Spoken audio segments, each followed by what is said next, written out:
అది తప్పేంటని ప్రశ్నించు అంతే.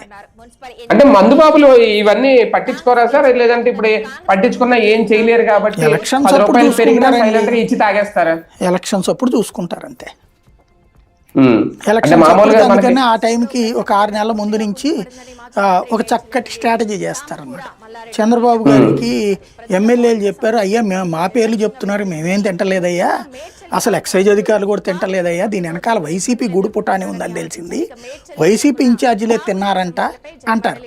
దానికి అనుగుణంగా ఈనాడు జ్యోతి సాక్షి అసలు రాష్ట్రంలో ప్రభుత్వం ఉందా, పాలన ఉందా, పాపం చంద్రబాబు గారిని మోసం చేసి తెలుగుదేశం ఎమ్మెల్యేలను కూడా మోసం చేసి వైసీపీ ఇన్ఛార్జి ఎమ్మెల్యేలు ఎవరైతే ఉంటారో ఇన్ఛార్జి ఎమ్మెల్యే క్యాండిడేట్లు వాళ్లే తిన్నారన్నటువంటి విషయం తెలిసి దీని మీద సిఐడి దర్యాప్తుకు ఆదేశించారని ఓ 2 చోట్ల 3 చోట్ల వైసీపీ వాళ్ళని ఒకళ్ళని ఇద్దరు అరెస్ట్ చేసి చూపెట్టేసేసి వాళ్ళు తిన్నారని చెప్పేసి ఆ పైన దీన్ని ఆపేశారు అని చెప్పేసి రేటు తగ్గించాను. ఇప్పుడు కనుక మొన్న రేట్లు ఎక్కువ వసూలు చేసి కరెంటు ఆ డబ్బులు వెనక్కి ఇచ్చేరా అని చెప్తే అది ఇచ్చేసి నేను ఇచ్చానని చెప్తున్నది చూడండి, రేపు పొద్దున అట్ట చేస్తారన్నమాట.